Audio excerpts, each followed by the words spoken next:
Ko'rinmas qotil har kuni sizni o'ldiryapti. Jahon Sog'liqni saqlash tashkiloti hisobotlariga ko'ra, har yili 7 millionga yaqin odam havo ifloslanishi sababli erta vafot etadi.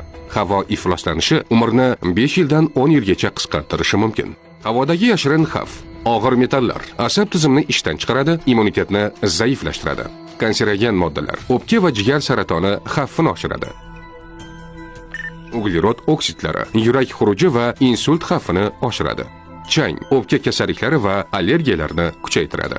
Hatto insoniyat genetikasiga ham ta'sir qilishi mumkin. Ilmiy tadqiqotlar shuni ko'rsatadiki, chang tarkibidagi og'ir metallar kanserogen moddalar DNK tuzilishini o'zgartirishi va irsiy kasalliklar xavfini oshirishi mumkin. Nima qilish kerak? Ko'proq o'simlik eking. Havo filtrlash tizimidan foydalaning. Ekologik transport tanlang. O'zingizni qanday himoya qilish mumkin?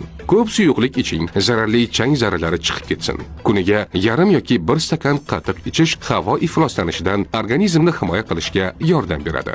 Yo'tal refleksiga to'sqinlik qilmang. O'pkangiz o'zini tozalasin. D vitaminlarini qabul qiling yoki vitaminlarga boy mahsulotlarni iste'mol qiling.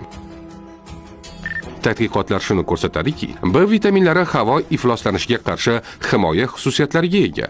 Har qanday vitamin qabul qilishdan oldin shifokoringiz bilan maslahatlashing. Hech kim sizni himoya qilmaydi, faqat o'zingiz harakat qilishingiz mumkin. Bu postni do'stlaringiz bilan ulashing. Toza havo uchun kurashni bugundan boshlaylik. Salomatlik va strategik rivojlanish instituti ijtimoiy tarmoqlariga obuna bo'ling.